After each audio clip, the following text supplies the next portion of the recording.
Damn it.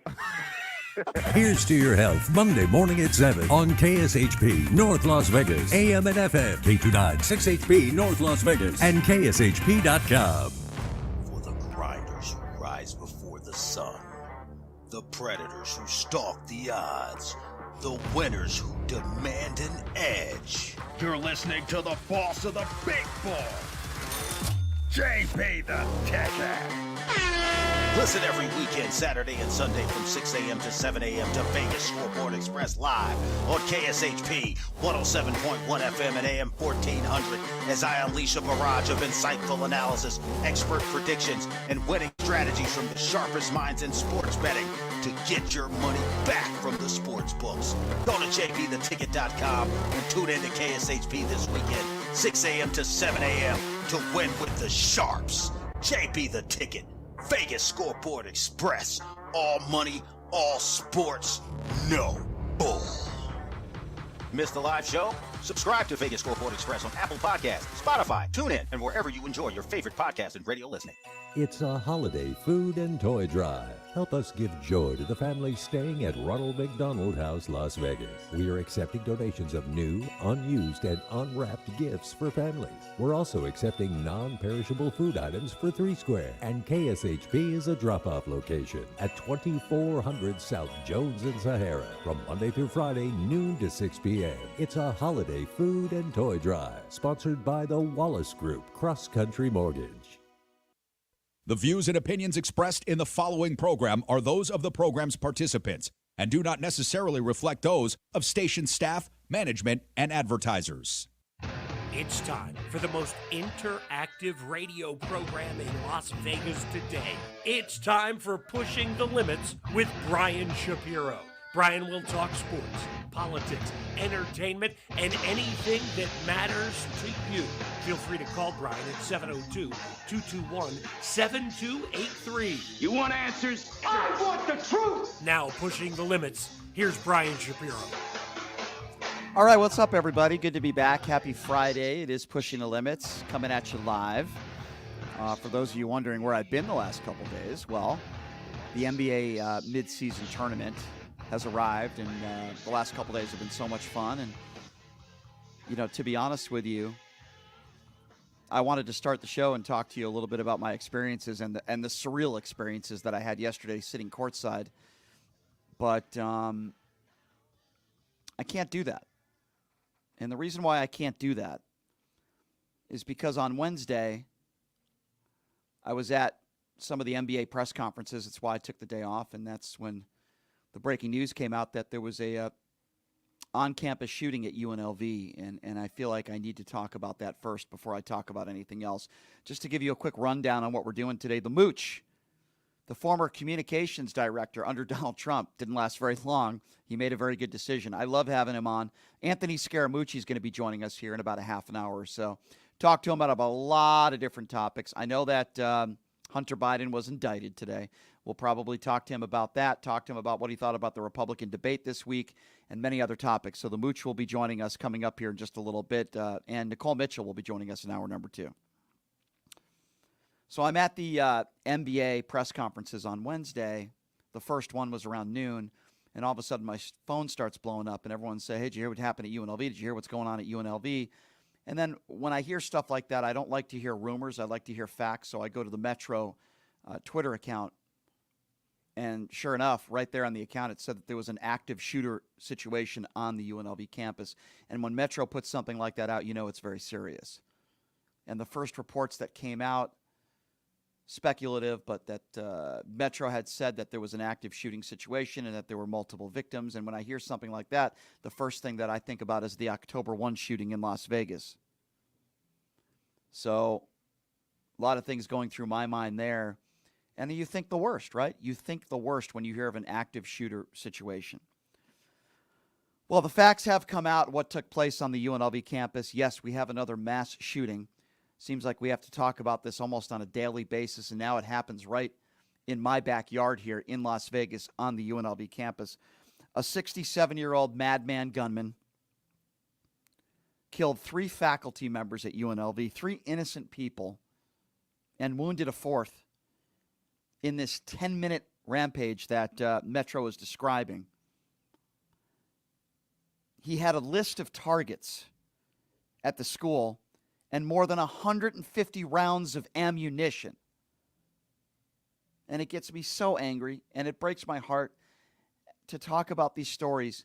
Endless, countless mass shootings and innocent people dying in this country every single day.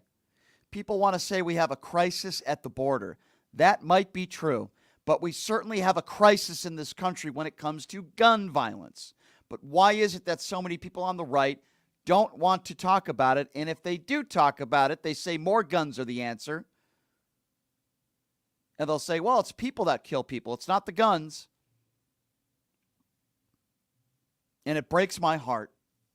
And it breaks my heart, all the people there that even luckily made it out of there alive, that are traumatized, that were trapped in their classrooms, that don't feel that it's safe to even going to school and earning an education. Why? None of the individuals on the target list, by the way, were the victims. Not that that matters. Innocent people losing their lives at the hands, again, of a madman who bought a bunch of rounds of ammunition and decided to kill a bunch of innocent human beings. Terrified students and professors sheltering in their classrooms and trying to hide and wondering to themselves, am I next? Texting people, calling people, saying they love their family members. Could this be the last phone call? Could this be the last time I speak to my wife or husband, parents, kids? And why? Now, let me be very clear on this. The first person that I blame, not the only person, but the first person who I blame for this is obviously the person who pulled the trigger. And in this country, a lot of the time, members of the media will go after police and rarely will praise police. Let me be the first one probably to say, I praise the Metro police officers, the sheriff all the way down to Metro Police who saved lives, who risked their own lives, the officers who took down this shooter and killed this shooter and probably saved countless lives. Kudos to the Metro Police Department. We are not Uvalde, Texas. The police officers, for the most part here in Las Vegas, are heroes, not cowards. And I praise the Metro police officers who engaged the suspect and saved countless lives. They are heroes. Those officers, I want to know their names. They are heroes. And they all should be called heroes for engaging the suspect, risking their lives to save others. Those are what true heroes do and true police officers in this country do, the overwhelming majority. It is why I always call myself pro-police. While I hate bad police officers, I'm also pro-Black Lives Matter movement, but I am pro-police, and that's why these officers are heroes. The sheriff did a great job, Kevin McMahill, with the press conferences, and those officers need to be praised. And I don't think it's done enough. But with that being said,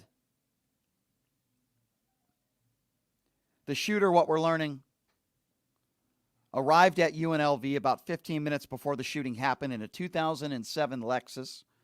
He exited his car, he placed the items in his waistband, then entered the business school at around 11:30 in the morning on Wednesday, we are learning. The first reports of gunfire were about 15 minutes later, and the rampage ended at around 11:55 a.m. He left the business school and then was confronted by those hero police officers who did their job and did it very, very well. Officers arrived at the scene within 78 seconds of the first 911 call, which is unbelievable response. The opposite of those coward cops in Uvalde, Texas. The opposite. The shooter brought 11 magazines with him to the campus, and police found 9 of them on him when the shooter was killed. There was also a wounded man, a 38-year-old visiting professor who was hospitalized, and as I mentioned earlier, 3 people died, and I wanted to give out the information. I think I printed it out, and my producer will get that for me because it's my mistake.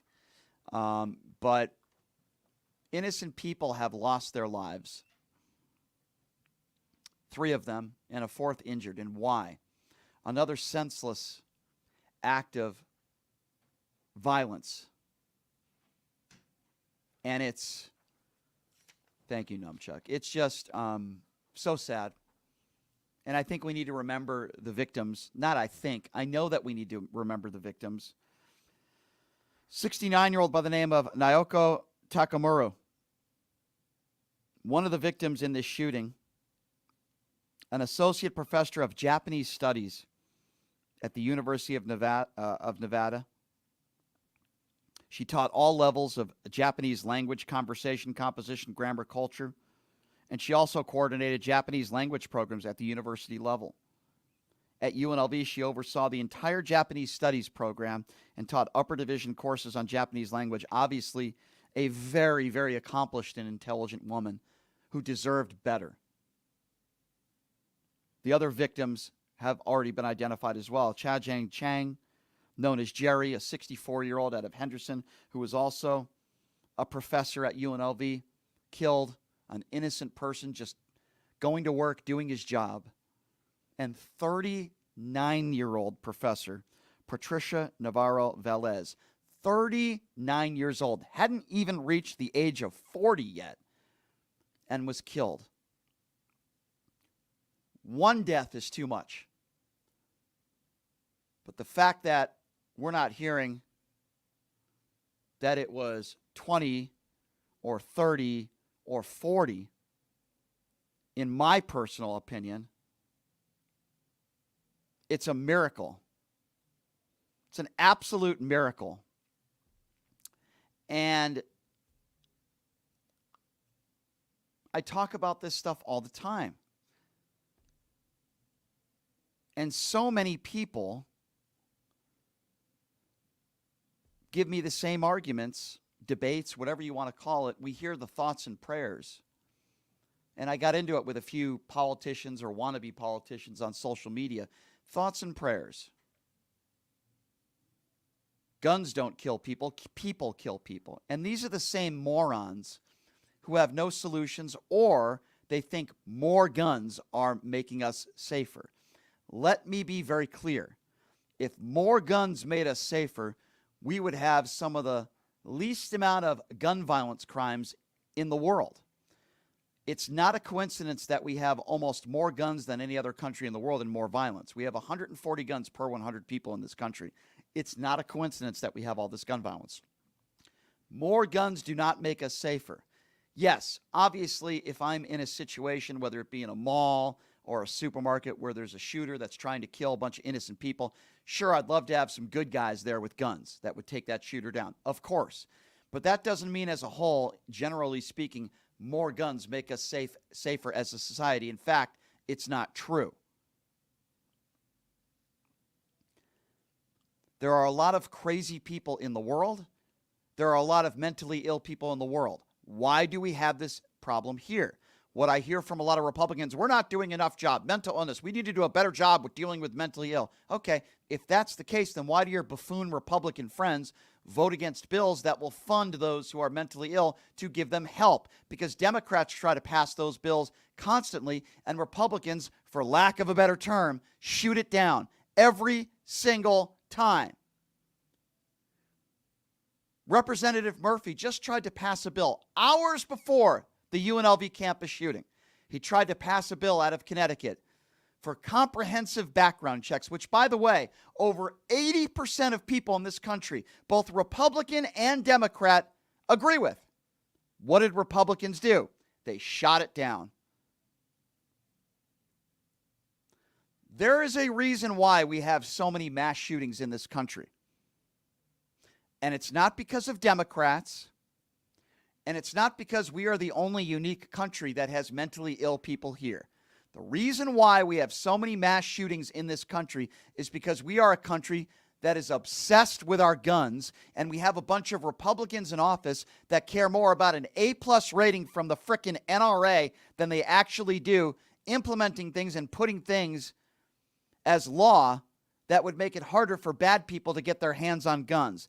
That's why we have so many mass shootings in this country. Because there are Republicans in office, like the Marco Rubios of the world, like people like Ted Cruz and Marjorie Taylor Greene and Lauren Boebert and many, many others it would take me too long to mention that care more about their A-plus rating from the NRA and giving their 5-year-old and 6-year-old kids in their hands AR-15s as Christmas cards. They care more about stuff like that and preaching about First Amendment rights and the Constitution.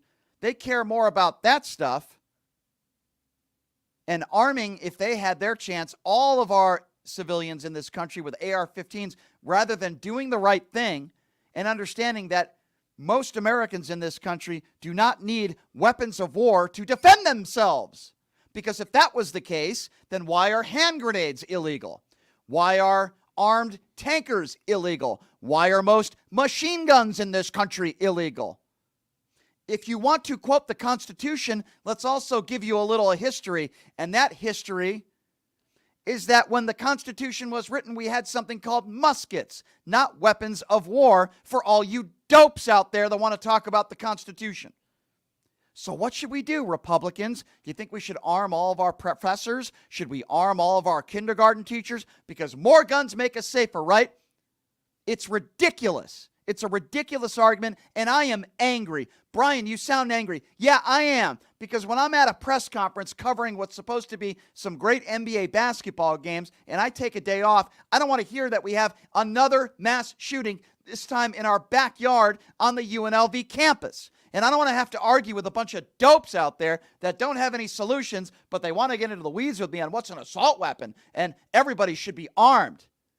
I don't want to have to do that every single day. And I don't want to have to talk about innocent people, accomplished people, educated people, innocent people that were just going to work one day at UNLV and they don't go home to their family. I'm getting tired of it. It's the same discussion over and over and over again with Republicans that have no solutions. And if you hear anything from them, it's more guns.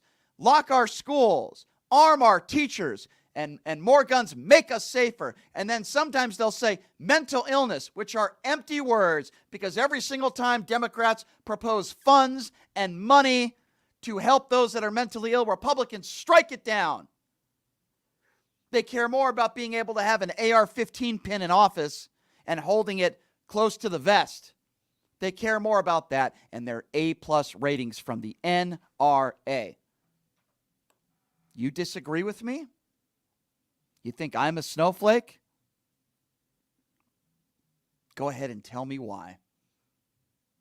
Because people out there that don't want to hear the truth will say things like that. People out there that don't want to hear what we need to do about gun control in this country will call somebody a liberal or a snowflake. Let me tell you something. The ones with the empty brains are those people. They don't care about you and me. They don't care about public safety. They claim they care about our children. They'll never talk about gun violence. They claim they care about our kids, and they care more about books that are being given to kids, indoctrinating our children. They care more about drag queen reading.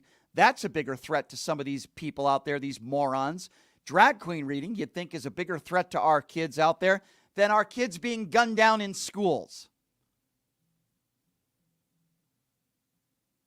And for those of you that want to get in the weeds with me on what an assault weapon was, because you guys are so smart, you know so much about guns, yet you have no solutions to ending the gun violence in this country. You want to get in the weeds with me? Sure, let's get in the weeds. I understand that an AR-15 wasn't used.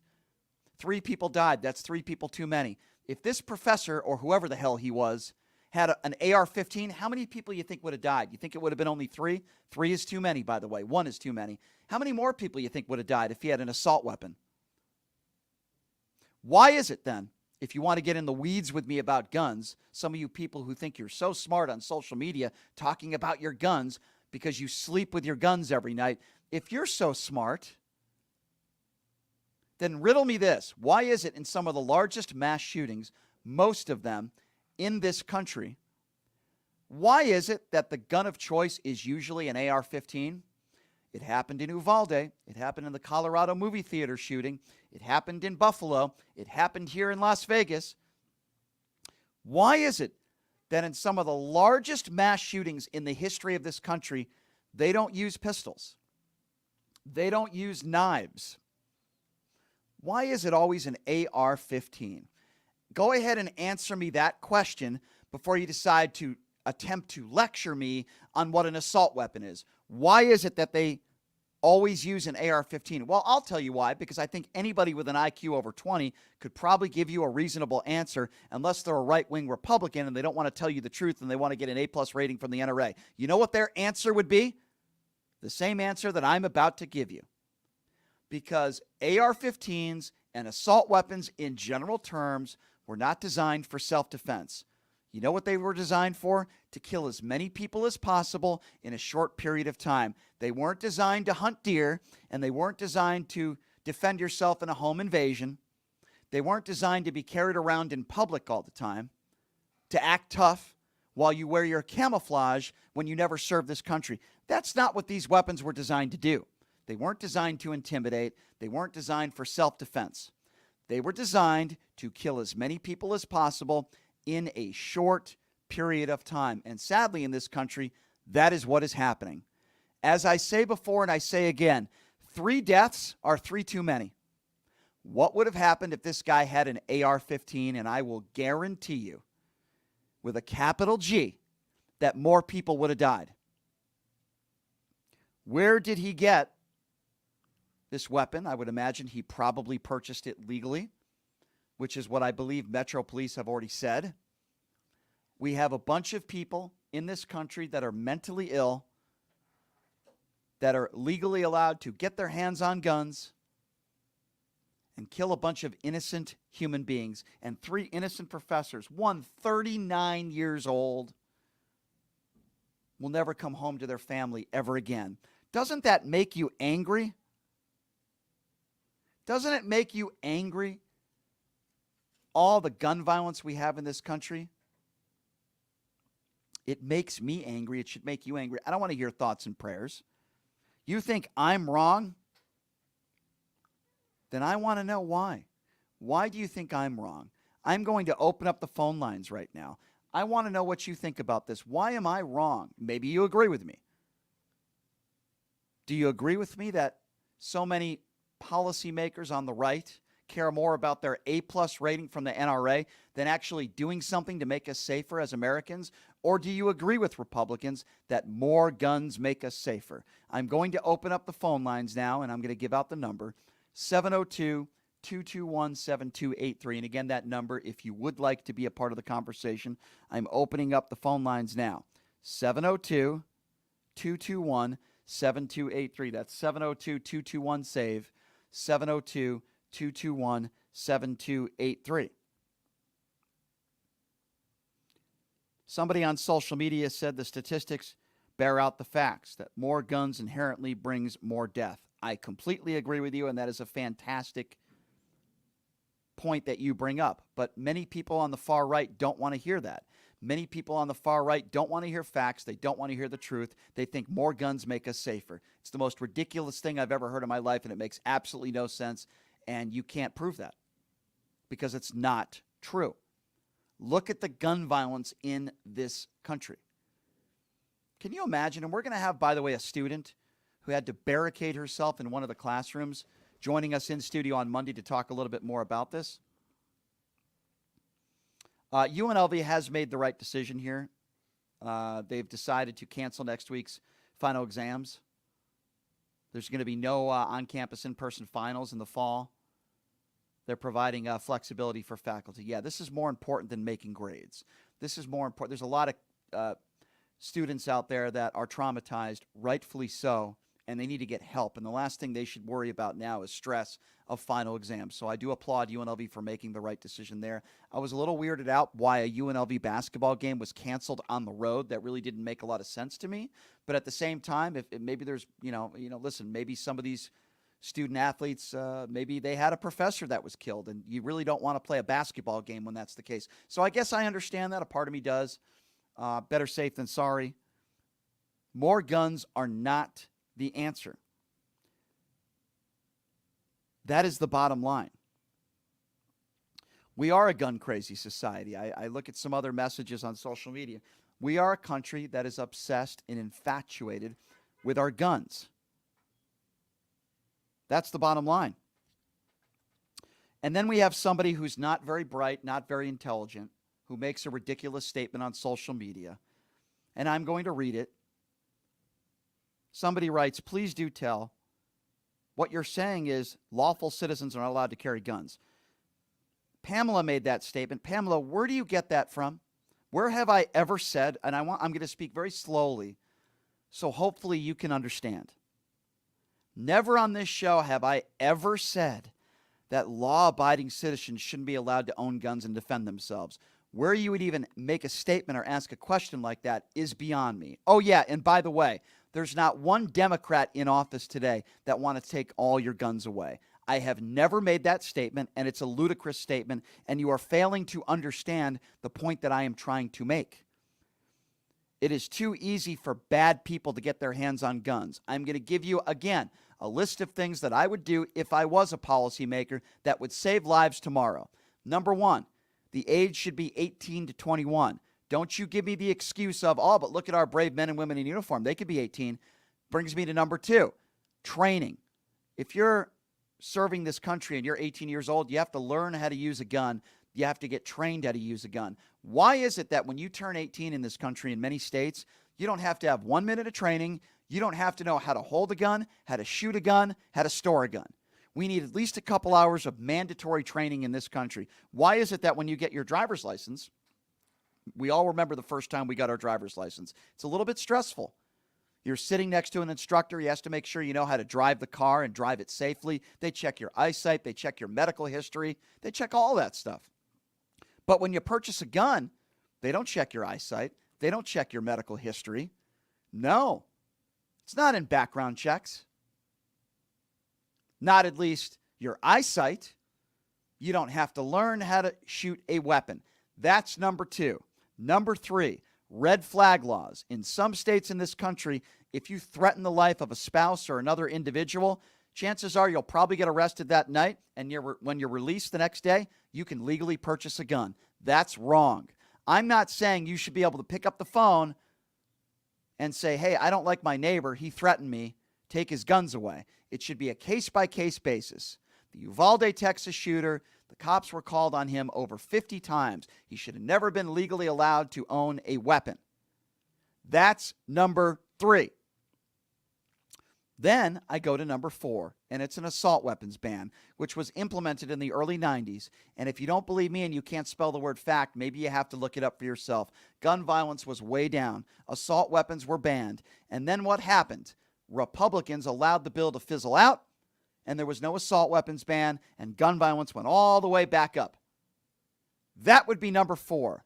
You go ahead and you give me two of those four, and I guarantee you gun violence will go down. There's not one bill or one thing that would end all the gun violence in this country, and I'm going to give you one more. If you sell an illegal gun to anybody, it's a mandatory 1-year prison sentence. If you sell a gun to somebody illegally and a crime is committed, it's a mandatory 10-year prison sentence. If you're caught with an illegal gun, it's a mandatory 1-year prison sentence, even if you're not committing a crime with that gun. That is my personal opinion. And yes, Hunter Biden didn't commit a crime. For you Republican MAGA friends out there, I have no problem implementing a law that what Hunter Biden did, mandatory 1-year prison sentence. He had a gun illegally, even though it was unloaded, and even though he didn't commit a crime with it. Those are the 5 things that I would do. If you give me just 2 of those 5 things, give me just 2, I guarantee you gun violence would dramatically go down. Now, many of those things that I mentioned, many Democrats agree with me on. In fact, many Democrats in office have tried to implement those things. The reason why they don't get passed is because Republicans continue to strike down these bills. Do you hear any solutions from Republicans? Not many. The few solutions, so-called solutions, that I hear from Republicans are we need to arm our teachers, we need to arm our kindergarten teachers, and more guns. That's really all I hear from Republicans. Let's lock our schools, let's arm our kindergarten teachers, and more guns will make us safer. It's the dumbest thing I've ever heard in my life, and it's completely idiotic. It is ridiculous. All right, we're going to open up the phone line, 702-221-7283. And again, that number, now's the time to call if you want to be a part of the conversation, agree or disagree. That number again is area code 702-221-7283. That's 702-221-SAVE. Let's start off with Gary. Gary, what's going on? Welcome back to the show. Thank you. Hey, I'm an independent, and that doesn't give me any leeway, especially with you. You're what do you call it? You need to have more gun experts or gun advocates so you could yell at them in person. I was in Walmart; it was very crowded, and if somebody, some nut job shows up, I would have been very pleased if somebody would have pulled out a handgun. Doesn't have to be an AK-47. Just shot the guy down, or and most of the time they're men. I don't know disagree? what's that all about. Do you think I would disagree with that? No, you're against these clips with all the bullets, those kind of guns. I can understand where you're coming from. I believe that you believe everything you say, but we are living in the freest country, and I know I sound like an idiot. I am an idiot. I admit it. But more people are killed with these automobiles every time I step outside. That's not true. It's not true? There's more gun violence in this country than people that die in car accidents. You could look that up. Not true. All right. Well, anyway, anywho, I hate to be the one to call you up. I'm probably the least knowledgeable, but I can't have a gun. And I would like to know what's in these bills, these mental health bills that the Republicans are turning down. It's probably because there's something wrong about it. It's like every little thing that you've done wrong, now you can't own a lousy gun to protect yourself, So somebody, I'm not sure. Well, somebody on social media just said, Stephen on social media just said, again, another ridiculous statement, but he said, you let them ban ARs. What do you think they're going to go for next? Okay, so why are hand grenades barred? Why can't we have armed tankers? Why are certain machine guns? I won't argue. You make good points. Well, there's so many people out there that make ridiculous points. That make absolutely no sense. There are people like Steven that put their hands in the air that say, "Oh, well, we can't ban assault weapons because they'll just go for something else." There are even ludicrous people out there that will compare guns to knives. It's idiotic. I'm sorry that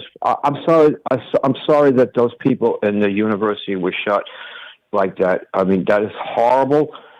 All I'm saying is, I wish somebody was standing by, an ordinary student, and he had a handgun for some reason, and he shot this crazy man down. I don't know.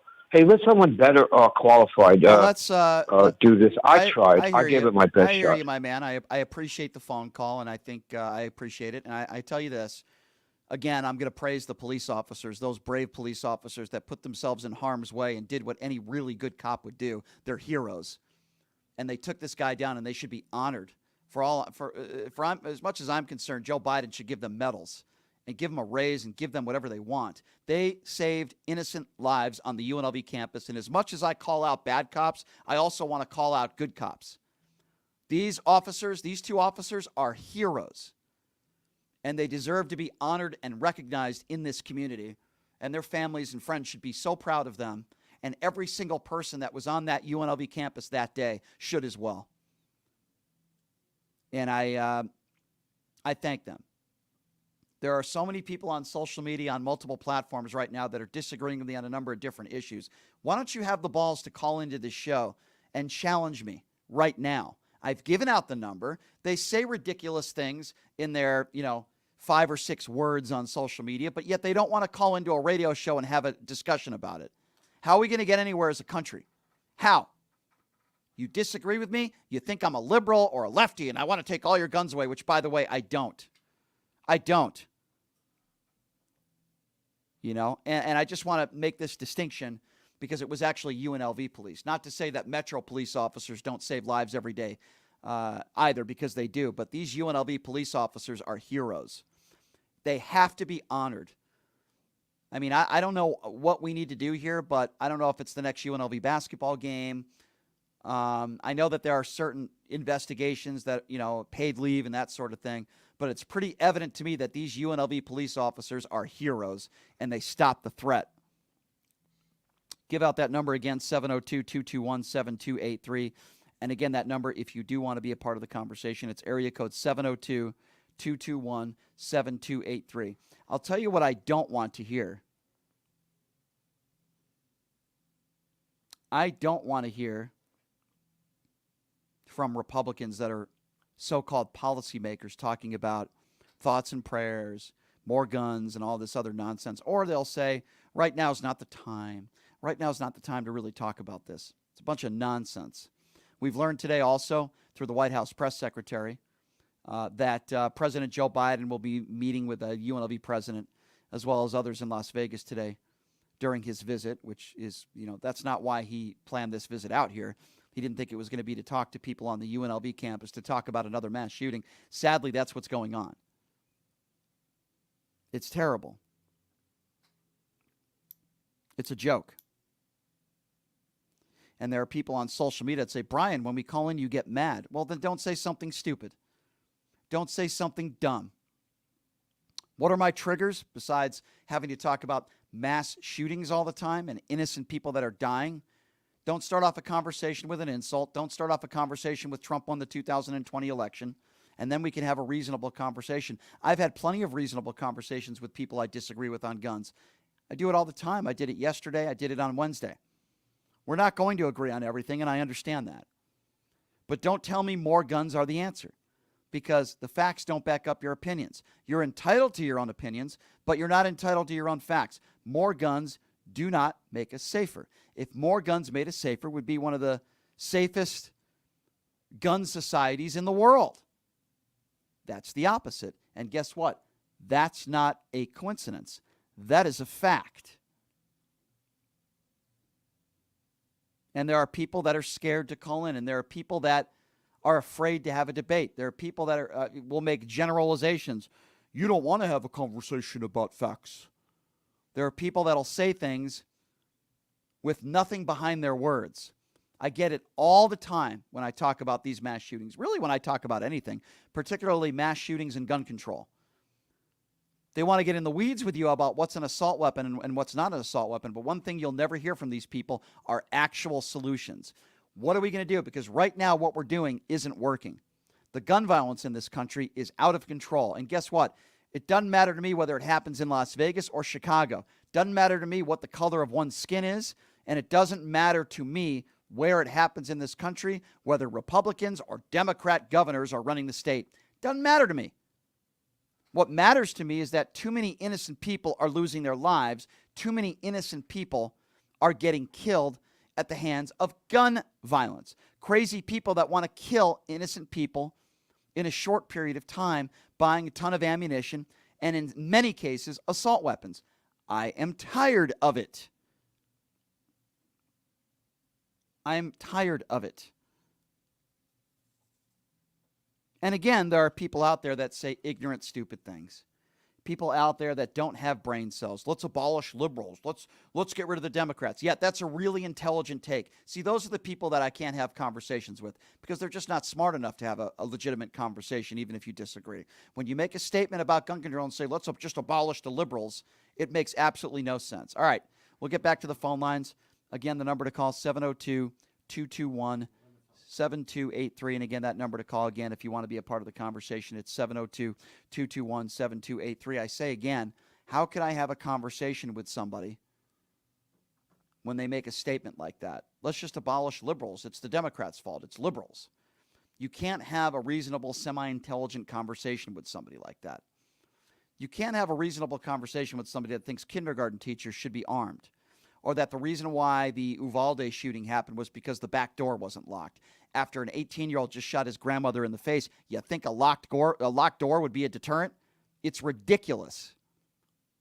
There's not one law that will end all the gun violence. There's not 10 laws that will end all the gun violence in this country. But there are things we can do as a society to make us safer. And I've mentioned 5 things that I believe would make us safer. And I start with illegal guns, right? I mean, if you're caught selling an illegal gun, or you're caught with an illegal gun, could be a traffic stop, whatever the case may be, mandatory jail sentence, at least a year. I bet you some people in society would think twice before owning that illegal gun. Mandatory jail sentence. I don't care whether it's Hunter Biden or Jared Kushner. I could care less. If you're caught with an illegal gun, you're going to go to jail. And the amount of years you're going to go to jail based on your past criminal history. I think if you're caught with an illegal gun, you should never be allowed to have a legal gun for the rest of your life. It should be a one-strike-you're-out deal. If you're a felon, you should never be allowed to purchase a gun for the rest of your life. Unfortunately, Ron DeSantis and Governor Abbott have passed bills recently that within 8 years of getting out of jail after committing a felony, you're legally allowed to purchase a gun. How could there be anybody in society that would agree with that? Unless you're a complete buffoon, how could anybody in society be okay with that? Anybody. It's ridiculous. And by the way, for the morons, some of whom are on social media, sadly, that say I'm a liberal, again, that's your argument, and you have no idea what you're talking about because you're a moron. I'm not a liberal. I'm a registered independent, have been my whole life. I lean to the left on social issues. I also did not vote for Hillary Clinton.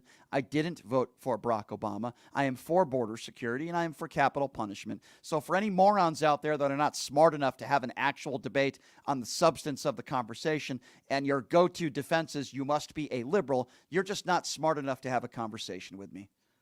That's just the bottom line. Stick to social media. You're just not smart enough.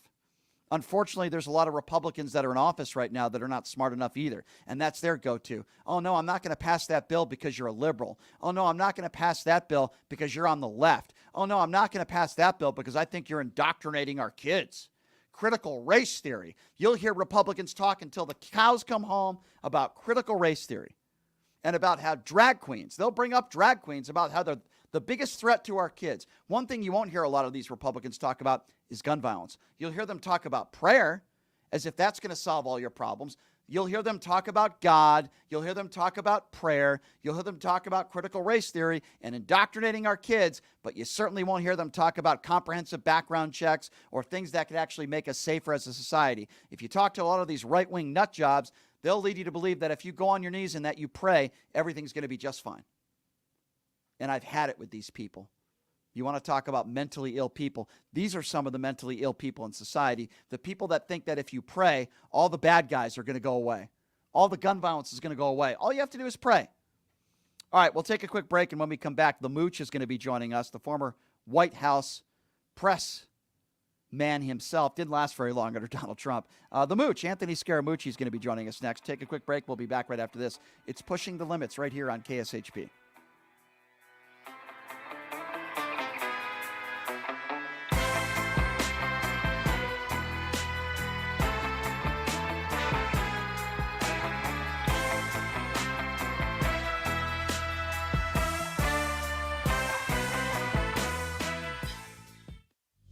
Hey everybody, are you struggling to find a pizza place that reminds you of Brooklyn? That true blue New York style pie? Well, worry no more. Stallone's Italian Eatery Pizza is a knockout. We're located at 467 East Silverado Ranch Boulevard, just off of Premier Road, half a mile east of South Point Casino, just minutes from the Las Vegas Strip. Come by and grab a slice of pie. Plus, check out our Brooklyn-inspired Italian cuisine. Our sandwiches are super. Hero, that is. Because why be a sub when you can be a hero? Stallone's Italian Eatery is here to serve you phenomenal food, Vegas. Forget about it.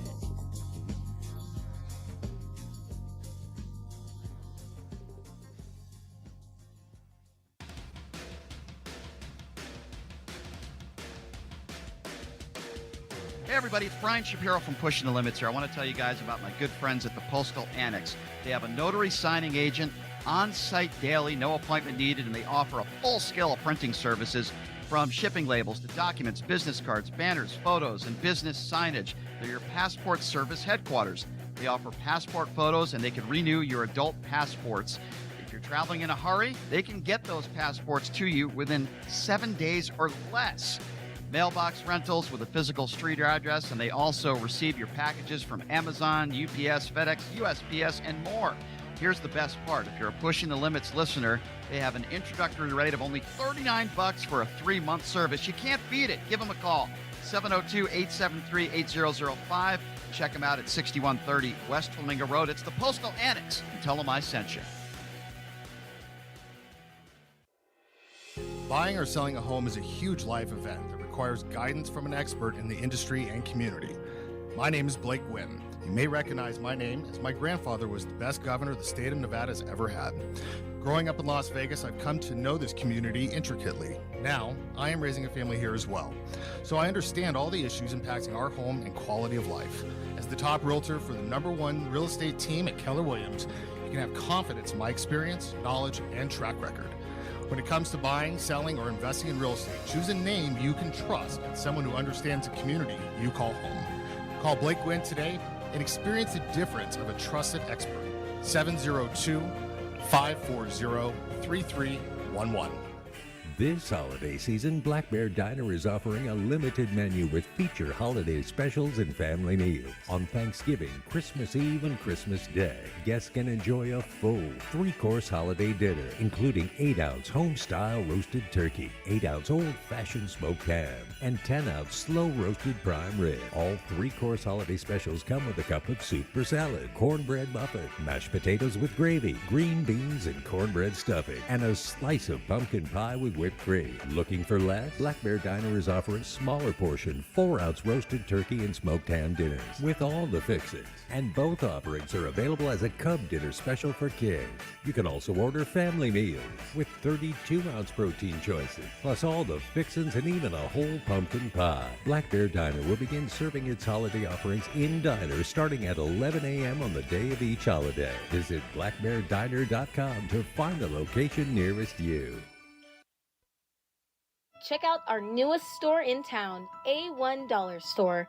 We have the largest selection from kitchenware, utensils, accessories, bedding, cleaning supplies, hardware, decorations, and over hundreds of brands for you to shop for. Our address is 3455 South Durango Drive, Unit 101, Las Vegas, Nevada, 89117, across the Desert Breeze Park. Give us a call at 702-268-8105 and stop by today to get more value for your buck. Hi, Doug Brasher. For the grinders who rise before the sun, the predators who stalk the odds, the winners who demand an edge. You're listening to the boss of the big ball, JP the Ticket. Listen every weekend, Saturday and Sunday from 6 a.m. to 7 a.m. to Vegas Scoreboard Express live on KSHP 107.1 FM and AM 1400 as I unleash a barrage of insightful analysis, expert predictions, and winning strategies from the sharpest minds in sports betting to get your money back from the sports books. Go to jptheticket.com and tune in to KSHP this weekend, 6 a.m. to 7 a.m. to win with the Sharps. JP the Ticket. Vegas Scoreboard Express. All money, all sports, no bull. Missed the live show? Subscribe to Vegas Scoreboard Express on Apple Podcasts, Spotify, TuneIn, and wherever you enjoy your favorite podcast and radio listening.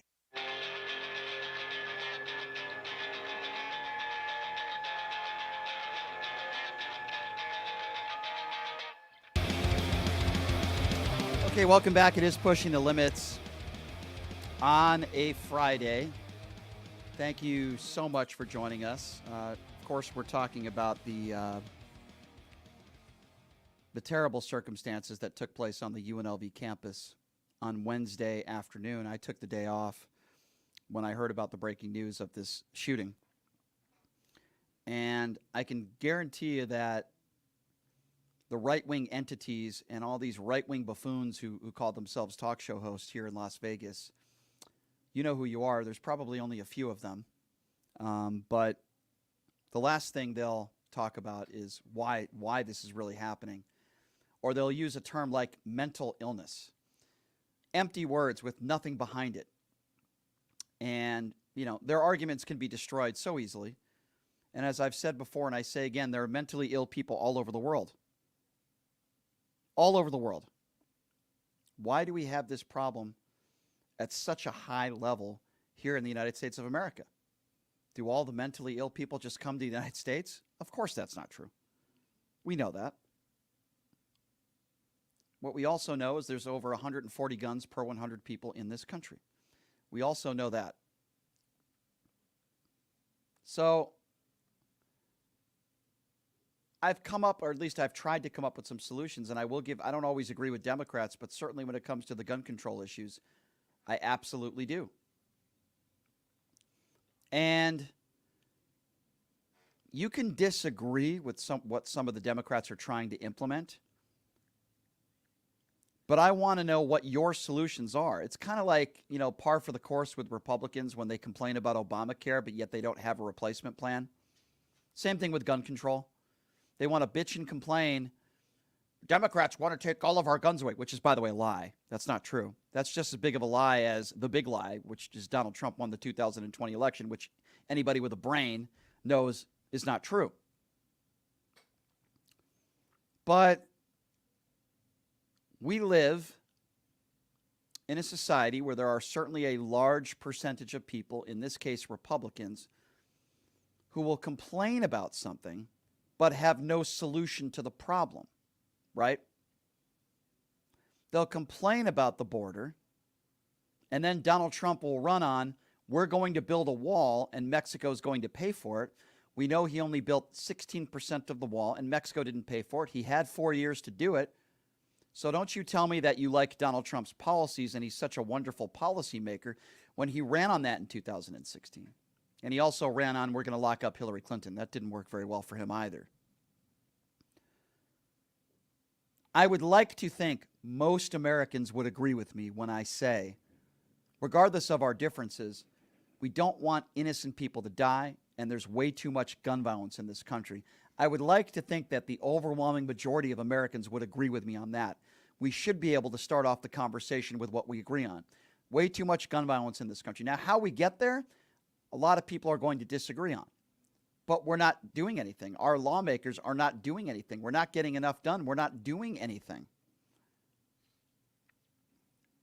That's where I have a problem with you. It's one thing to disagree, but a lot of these gun lovers out there, those that have an infatuation with their guns, a lot of those gun lovers out there, they don't have any solutions. None. Zero. And this isn't politicizing. This is being honest of why these situations in this country happen over and over and over again. You're the one politicizing it. Republicans are the ones that are politicizing it. Look at every campaign ad. They brag about their A+ rating from the NRA.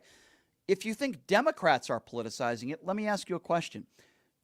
Have Democrats ever bragged about their rating from the NRA in a campaign ad? I haven't seen one. So if there's anybody that's politicizing this issue, it's Republicans, not Democrats. I'd like to think that Democrats actually care about the American people and the safety of Americans out there. I'm not saying every Republican doesn't, but again, I go back to these campaign rallies and these campaign ads, and you'll see them again in the 2024 elections where they brag about their rating from the NRA. So if anybody's politicizing this, it's not Democrats, it's Republicans. What I want is I don't want innocent people to die. What I want is to be safe. I want college students and elementary school students, you name it, anybody, to be able to go to school, to be able to go to a mall or a synagogue or a church and be safe and to feel safe. I don't want this to look like Israel. I don't want 16-year-olds with guns on their backs defending this country because of all the violence out there. I don't want that to happen. But it is happening, and it's getting to that point.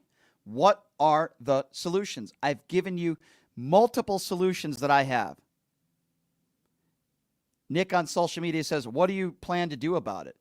I've given you over 5 things that I would do that I think would make this country safer when it comes to gun violence.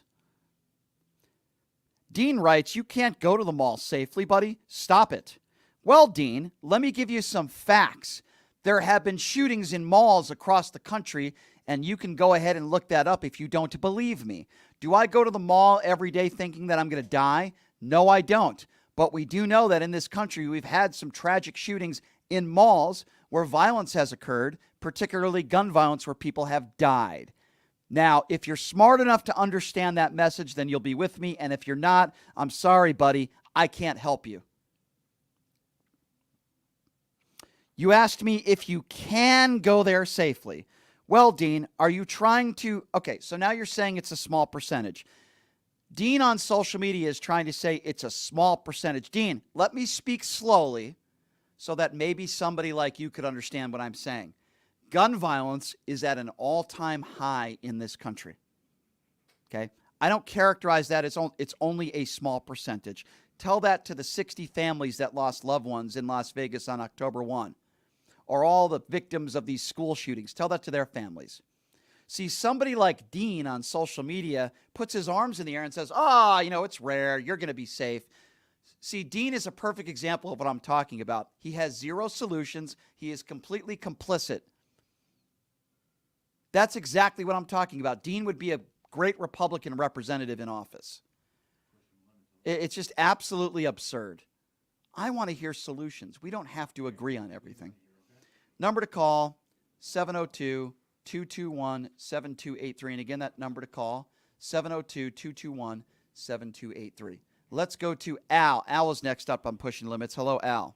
Hey, Brian, thanks for taking my call. I'm going to take a stab at it here because, I'm Republican. And I think you have one thing. I want to hear your 5 ideas because, election season is coming up and maybe we can get some of these items on a bill and create a bill and see what legislator would step up for those 5 things.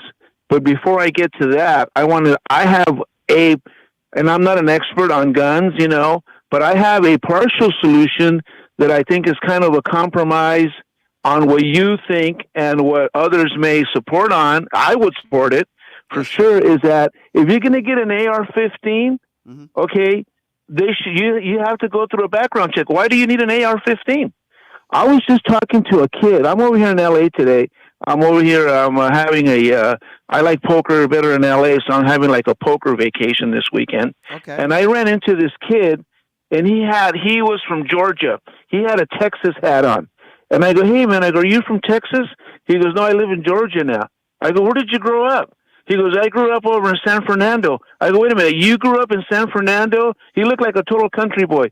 And you went to Georgia and you fit like a glove? He goes, yeah. And I go, does everybody have guns over there? He goes, oh, you got to have a gun over there. So I live in Sunrise Manor. This lady I went to go visit, she had a sign up there that said, why should I have a gun? And honestly, she goes, look, somebody just got killed over here. And every weekend, there's people that are getting killed, and she's kind of in a rural area, and honestly, you do have to have some kind of weapon to protect yourself, but I don't think you need an AR-15 is where I'm getting at. I agree. So yeah. I'm proposing that if you're going to get an AR-15, one of these more deadly weapons, you have to have a background check, and you got to say what you need it for. I think that might be a compromise. What do you think of that? I'm all for a compromise, Al, and the sad part about it in Washington, D.C. is I think many of the politicians are not willing to do that. And as long as that's the case, it's not going to happen. Joe Biden did work across the aisle and implemented some gun legislation, but to no fault of his own, it wasn't enough because Republicans pretty much struck down almost everything. I am all for compromise. I've talked about abortion and abortion rights and compromise, and I talk about gun control. I want everybody like you, people like me, people like you, to have the ability to be able to defend themselves with guns. I don't have a problem with that. But at the same time, I think you would agree, Al, what we're doing right now is not working. Gun violence is at an all-time high. Without a doubt. And now, Al, I know that you're a staunch Republican, but we've had some good conversations here, and I think you know my frustration with Republicans on this issue. And by the way, I have a lot of frustrations with Democrats today as well, but not when it comes to this issue. My frustration with Republicans, and you know what I'm talking about, in all these campaign ads, or most of them, you hear Republicans, that you see them with their guns as if they're tough, and they brag about their A+ rating from the NRA. I see some of these people running for office, women and men, that take pictures with their guns as if that makes you a tough person. Exactly. And I'm totally against that. And I'm denouncing, and I've denounced a lot of non-Republican and two Republicans themselves that this is ridiculous. That I'm going to say something really heavy, and I want everybody to pay attention. And I'm going to say something because I see Republicans criticize our own party. We know we got problems, and I'm going to tell you one of the biggest problems that we have is a lot of people run on exactly what you're talking about. I love guns. I hate women. I hate minorities. Mm-hmm. That's why Nikki Haley is going up in the polls because women relate more to her Yeah. than they do to DeSantis. That sounds like and they're trying Donald, to send out a message. Sounds like Donald Trump's platform, what you just spoke about there, to be honest with Right. you. Well, that's a possibility, but the thing is that the sad part is that there are some Republicans that will run on that. In some areas, you can run on that. Al, I agree. I love guns. I hate women. I hate minorities. Al, I agree with you, and I'm going to give you a perfect example of what you're talking about. Look at somebody like a Lauren Boebert or Marjorie Taylor Greene that gives her kids the views and opinions guns. Whoops, sorry about that. Our computers are going a little crazy there. Look at let me repeat that. Look at Lauren Boebert or Marjorie Taylor Greene that gives their kids, we're talking like 5-year-olds and 6-year-olds, guns to hold for a Christmas picture. What normal, mentally sane human being does that? Yeah, I'm telling you, hey, listen, we all agree that, I agree that right now, even some of the Democrats are saying that, and there's I don't want to totally criticize my own party, but there's people that are saying that right now the way to run is to be an extremist, and that is not the solution to our long-term society, our country. Right. We got to come in the middle. We got to use common sense. Yeah. Both people have to, work together. And I think that I agree with you that what do I need an AR-15 for? Yeah. Yeah. The thing now, I mean, you got to have now. This kid that I talked to, I put him in the equation. I could see living in Georgia. Some kids got to do hunting. Okay, you live out in the outdoors, and some wacko could see that you're very vulnerable. Like the people, if you go to Sunrise Manor where I live, which is the Far East Side, way up there, almost where the rurals are at. Yeah. Okay, it is unsafe. You are right, but I want to give you an 30 example. days without somebody attacking you. I want to give you an example. So somebody on social media just said, "I love and use my AR-15." And it's just idiots. Those are idiots. I do. They are, and I really do have a serious problem with people like that. Al, always. We have. Not everybody that's a Republican is an idiot, but we got some guys because that they found that that's the easy way to get in office. Is that I love guns. I hate women. Yep. I hate minorities. Yep. And some people buy it. And let me tell you another problem. And this is what I'm telling my party right now. A lot of us are a bunch of country club Republicans. Right. And I was one too for 38 years.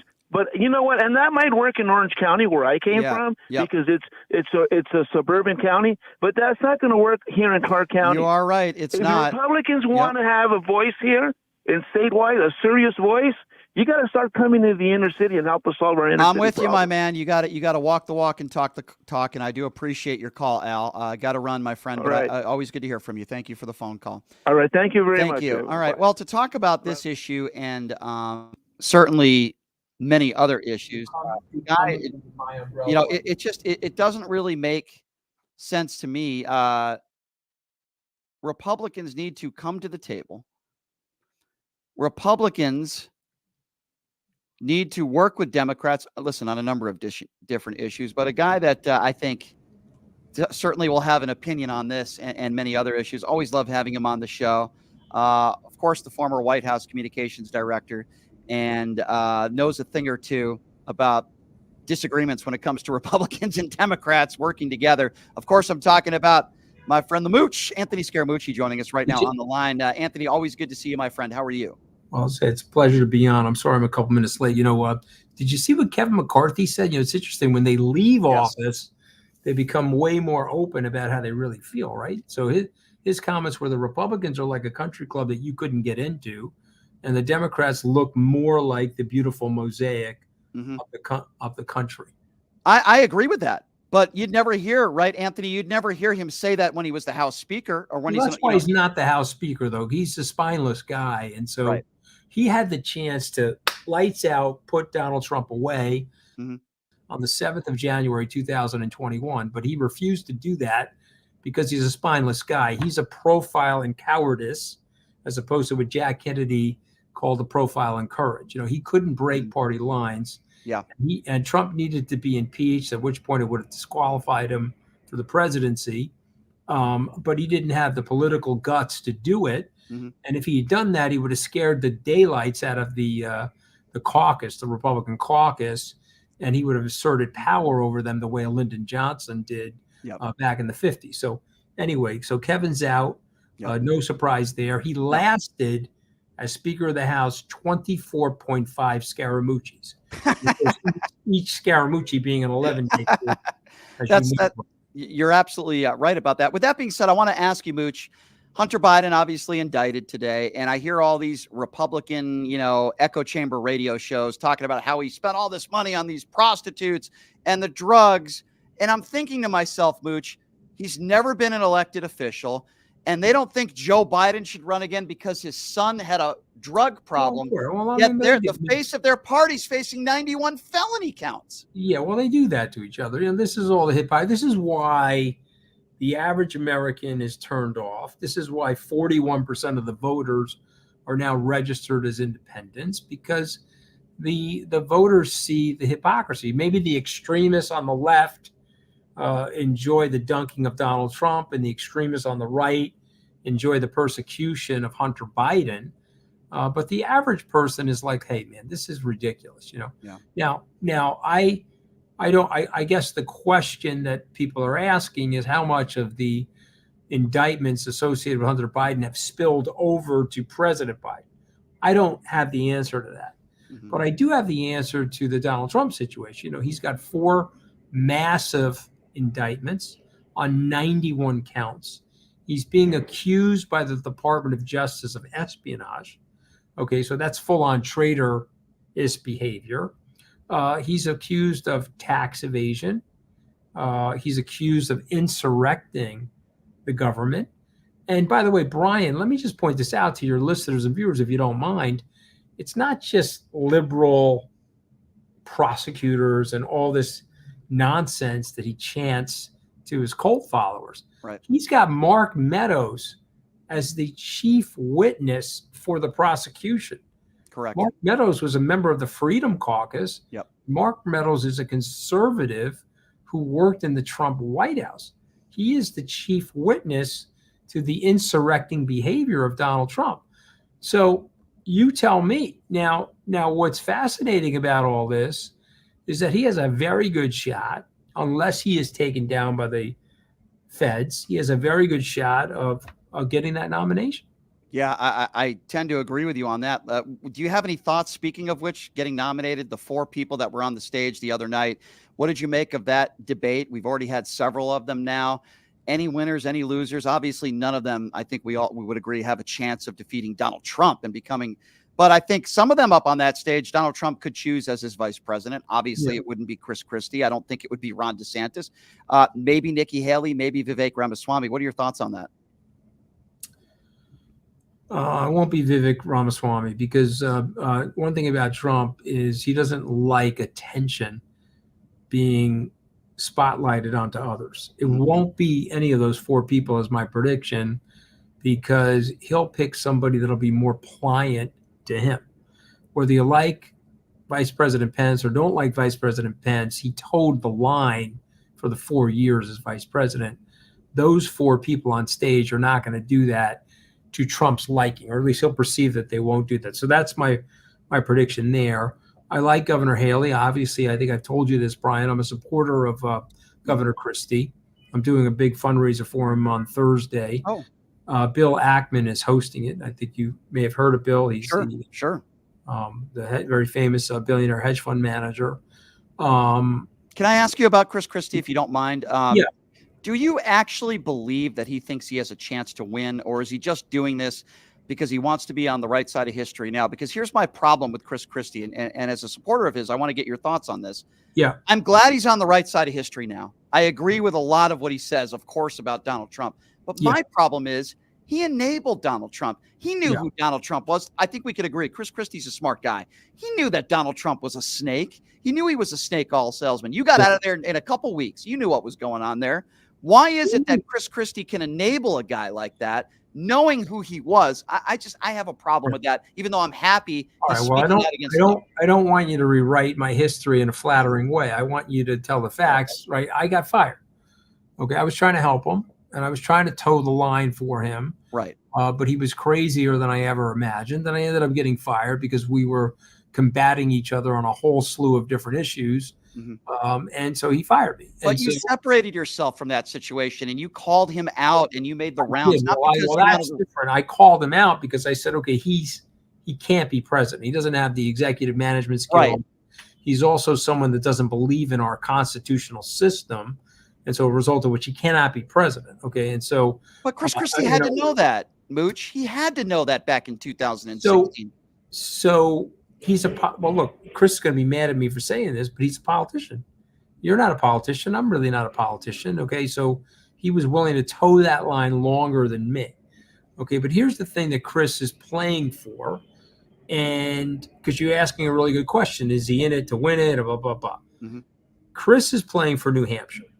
Chris is looking at it. Joe Biden, rightly or wrongly, not on the ballot in New Hampshire.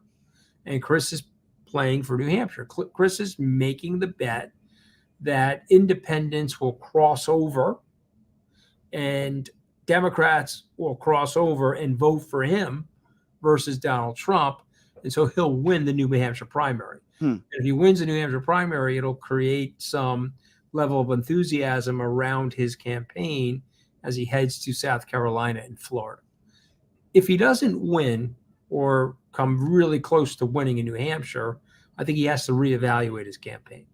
Okay, fair enough. That's the play. Yep. He's in it until then, full stop.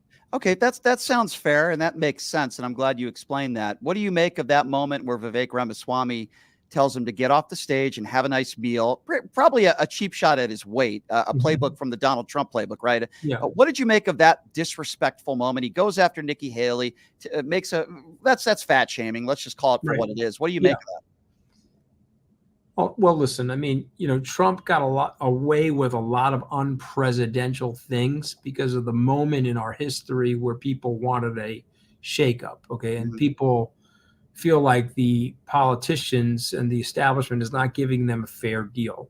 And so Trump got away with a lot of things. But Trump was also 70 and a proverbial billionaire. And he had, whether you like it or not, an aura of success perpetuated by his television show. Now, you could have dug deeper into it and said he's not successful, but whatever. Didn't matter. That was the aura that he had. So he had more leeway than Vivek Ramaswamy. Vivek Ramaswamy is saying this stuff at age 37, and it's not coming across right. He doesn't have the license or the verbal bandwidth of acceptability of someone like Trump. And so I think him saying that to Chris is immaturity. Yeah, I agree. I think agree. the attack on Nikki Haley is immaturity, but it doesn't mean he's not a smart guy. And it doesn't mean that he's not or formidable, because he's managed to stay on the stage for 4 debates. He managed to get enough support for 4 debates. He's a smart guy. I've never said he's a dumb guy. The thing that troubles me the most about Ramaswamy is that he is suggesting that the January 6th insurrection was an inside job. That is right out of the Trump playbook. Conspiracy theory. Yeah. And January 6th was not an inside job. But what he does successfully is he takes a kernel of truth and he puts it in the germination petri dish of conspiracy and lies. Okay. And so when you do that, this is what Joseph Goebbels said, the Ministry of Propaganda head for the Nazis. A great lie is wrapped around 1 or 2 truths. Okay. Because people, well, that's true. So this rest of this stuff has to be true. Right. Ramaswamy is saying that there were undercover police officers and undercover FBI agents on the 6th of January in and around the Capitol building. Right. Okay, which is obviously true. There were. Right. The FBI doesn't want to tell you how many. Okay, and then the next step in the insinuation is, well, that means they were fomenting the insurrection and creating this inside job, which of course they weren't. Right. And so this is a big leadership issue for the United States. And this is the reason why I want Joe Biden to really reconsider running. Okay, he said something last week that he wouldn't be running if Donald Trump was running, because he really feels he's the only person to beat Donald Trump. I think that was really true last time, no question, in 2020.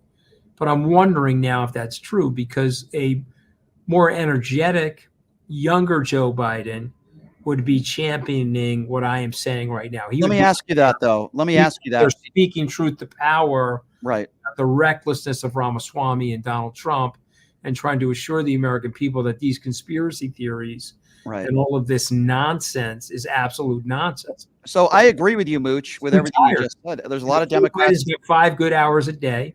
Right. And he's a great guy. I think he's done a good job as president.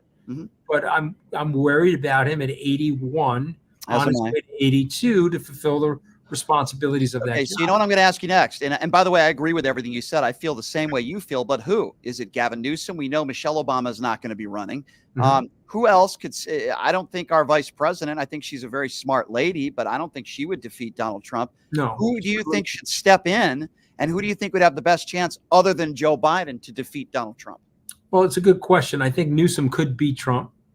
He's verbally skilled, and he's he has an awkward record, though. Look, you gotta account for the homeless and the disaster zone and the migration of population from California.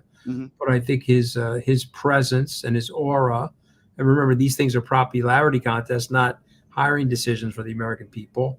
Right. Vice President Harris could not defeat Donald Trump. I worry about her on the ticket, frankly. If this was a less virtue signaling society and it was more based on merit, I'll remind people, Franklin Roosevelt went through 3 vice presidents.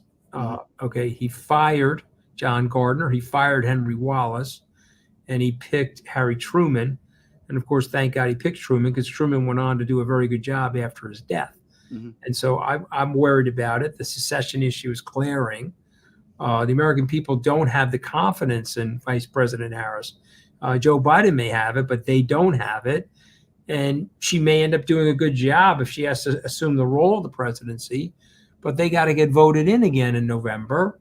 And if he had Lloyd Austin on the ticket with him, or somebody different than her, I think it would improve his chances. And Agree. So, look, you, me, and the smart people out there, and maybe I'm less smart than you, but I doubt that. but what I'm saying is we're fighting for the democracy. Sure. I'm not fighting for a partisan policy. I am choosing Biden over Trump every single day because he's an institutionalist and he believes in the constitutional system that has been the bedrock of our society and has led to the success of your family, Brian, and definitely the success of my family. What we know from the founding fathers is people with power get crazy, and we know that they get corrupt. And this is why they tried to create this very flat system to allow for this growth and for this opportunity. And you get a dictator, it'll work for a period of time. It always does. Mussolini got the trains running on time. We hate Adolf Hitler, but he got the economy humming after the Weimar Republic. It ended in disaster in both cases because this is what happens when you go in that direction. And so I hope to God that cooler heads prevail and people remember their civic virtues and the value of keeping the system together. And I'll be out there fighting alongside of everybody else to preserve the system. The system is more important than any of these individuals. Will you campaign with Joe Biden in 2000? If I'm asked to, I would. I think that would be wonderful if you did. I want to ask you. If I'm asked to, I would. Yeah. I was one of his media advocates last time. I'm not super popular among the Democrats because I was once a Trump supporter. But I love my. You carry weight. You carry weight. My country is way more important than mistakes that I've made in my past. No question. I think you would really help the Joe Biden campaign if you did that. I always wanted to ask you this. You're obviously an extremely successful businessman. You're well off. You've worked hard your whole life, and you've provided for your family, and you've done so well. So I wanted to ask you, when people come up to you and they probably say, that Donald Trump, what a heck of a businessman he is. Look at what he's done in his career. Number one, do you think Donald Trump is a good businessman? And number two, what do you say to those people? Well, a couple things. What I say is that, Mr. Trump landed on third base, obviously thought he hit a triple. He got a tremendous amount of money from his family members and his dad. But I say the measure to me of a successful business person isn't just the dollars in their pocket, but the wealth of their friends and the wealth of their relationships. I was in Abu Dhabi last week, and I was having dinner with a bright youngest person, and he was lamenting his father's passing. And he said, my dad, this XYZ person was an SOB, and my dad, it's hard for me to believe that my dad had less money than him. And I looked at him and I said, well, if you're examining the balance sheet of life based on money, that's probably not right. Your dad probably had tons more friends and tons more relationships. And so what I would say about Donald Trump is he has no friends. He has very few real relationships. Anybody that thinks Donald Trump is their friend either is exaggerating the relationship as a result of name dropping. I think it's something that people do, or they don't understand the relationship they have with him, because he'll run the guy over or the woman over with a car. He doesn't care. And I think that nature is the reason why he's in the trouble he's in, and that nature is the reason why he's probably has way less money than he has been bloviating about. Yeah, no, I think that's a great answer, and it speaks to who Donald Trump is and the way he's lived his life. What did you make of his statement the other day where he was asked about being a dictator and a wannabe dictator, and his response was, retribution will only happen my first day in office. I'm paraphrasing, but that's kind of what he said. He said only on day one. Well, what do you make of that? I mean, he's being sarcastic. He means day one plus 1,000. Right. And he's also saying that he would call for the shutdown of certain television networks, the potential jailing of network executives. He's saying that out in the open. He wants to abrogate and repeal certain elements of our Constitution. All of this stuff he's saying out in the open. And so he is an existential danger to the country. He's an existential danger to the system. And we've broken elements of the system, and we've lost trust with each other in the system. We watched these university presidents. I don't know if you saw this over the past week. They were trying to apply context to mass genocide. Insane. I don't know how they got away with actually doing that, and maybe they won't. Maybe they'll lose their jobs. But remember, something bubbled up in the ecosystem of those universities to allow for the space of that thought process and allow for leadership in those universities to think the way that they do. And that's the same thing with Donald Trump. He's a part of the problem, but there's a very large group of people in the population that think like him. He is an avatar. He is a representative of those people. So it's just something to think about, Brian. It's not just him. There's an endemic problem going on. We need leadership like Franklin Roosevelt. Franklin Roosevelt successfully put down the first America First movement. He successfully knocked their block off. Yeah. You follow what I'm saying? Yes, I do. And we had nobody do that. McCarthy could have teamed up. Right. Vandenberg teamed up with Truman.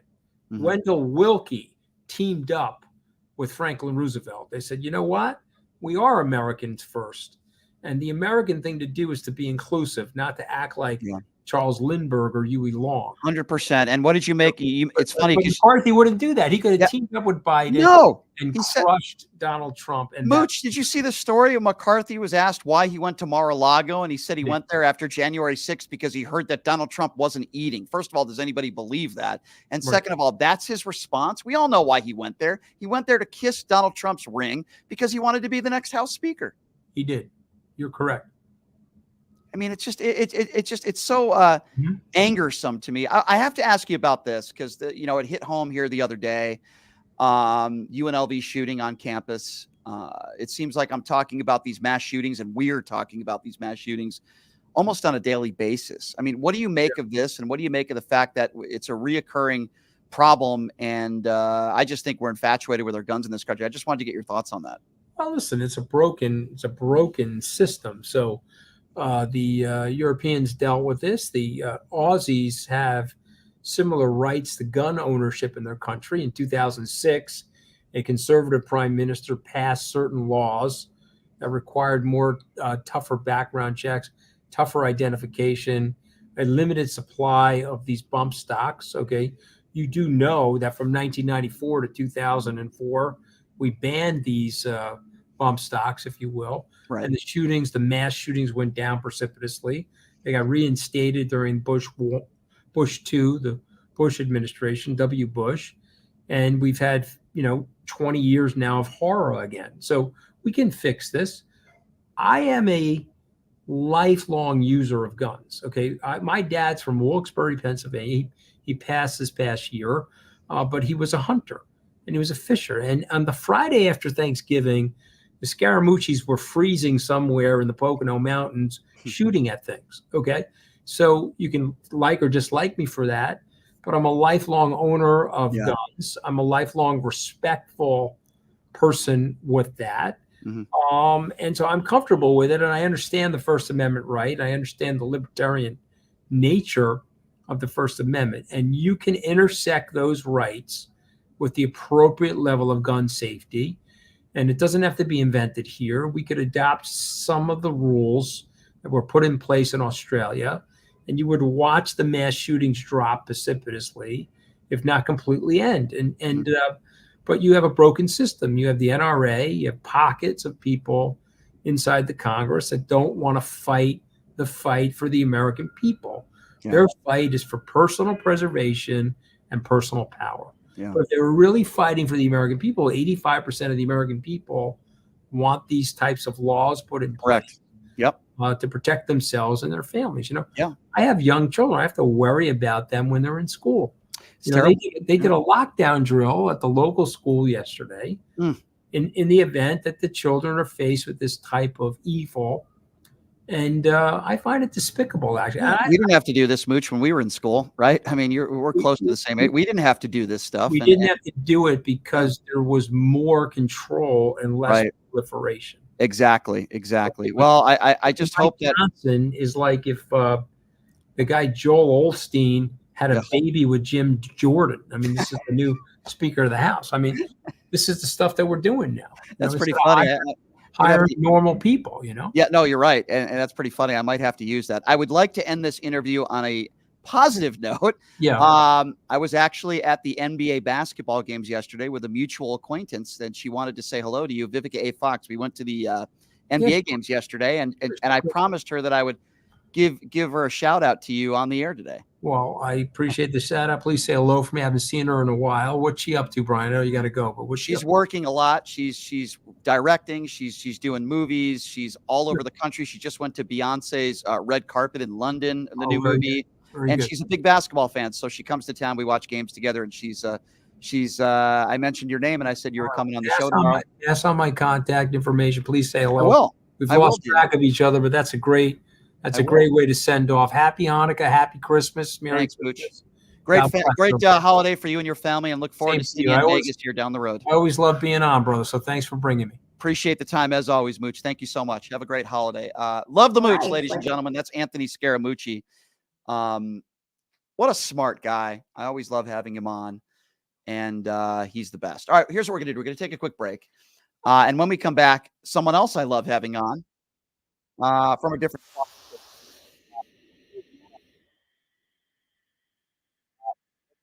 I guess next we have a lot to get to with her. A lot has gone on over the course of the last week, including pop culture. So many stories to talk about. So we'll take a quick break. Nicole Mitchell will be joining us next. You're listening to Pushing the Limits right here on KSHP.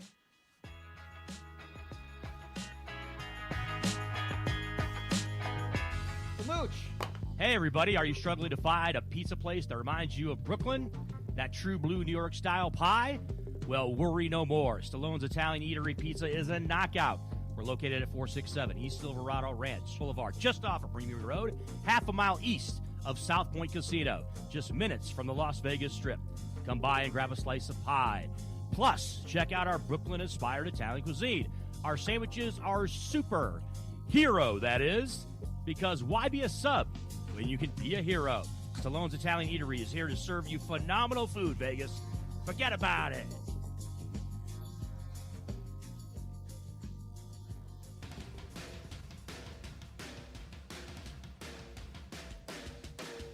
Hey everybody, it's Brian Shapiro from Pushing the Limits here. I want to tell you guys about my good friends at the Postal Annex.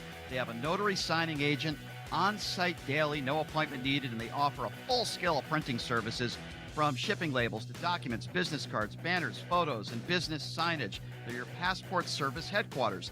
They offer passport photos, and they can renew your adult passports. If you're traveling in a hurry, they can get those passports to you within 7 days or less. Mailbox rentals with a physical street address, and they also receive your packages from Amazon, UPS, FedEx, USPS, and more. Here's the best part. If you're a Pushing the Limits listener, they have an introductory rate of only $39 for a 3-month service. You can't beat it. Give them a call, 702-873-8005. Check them out at 6130 West Flamingo Road. It's the Postal Annex. And tell them I sent you. Buying or selling a home is a huge life event that requires guidance from an expert in the industry and community. My name is Blake Wynn. You may recognize my name as my grandfather was the best governor the state of Nevada has ever had.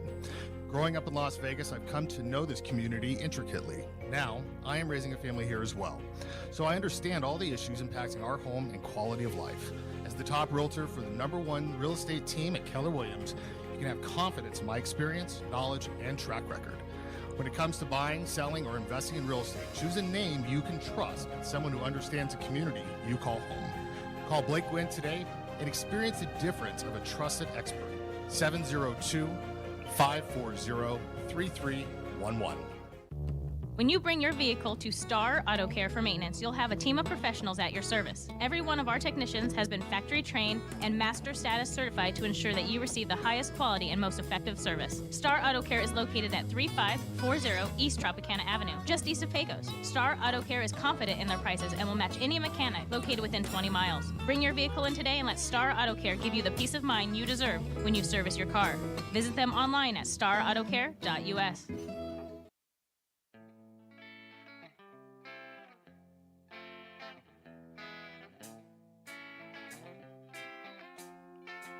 All right, welcome back. It is Pushing the Limits on a Friday. For those of you that were wondering where I've been the last 2 days, well, the NBA midseason tournament is in town still. The finals is tomorrow. I'm looking forward to that game very much so.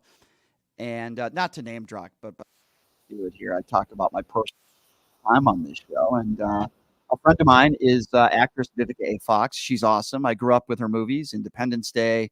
Gosh, so many movies. I can't even name all of them. There's so many, and we'd be here forever. But she's a big basketball fan, so we went to the games yesterday. And when you're with a A-list celebrity like Vivica A. Fox, you get treated like that. And we sat on the court.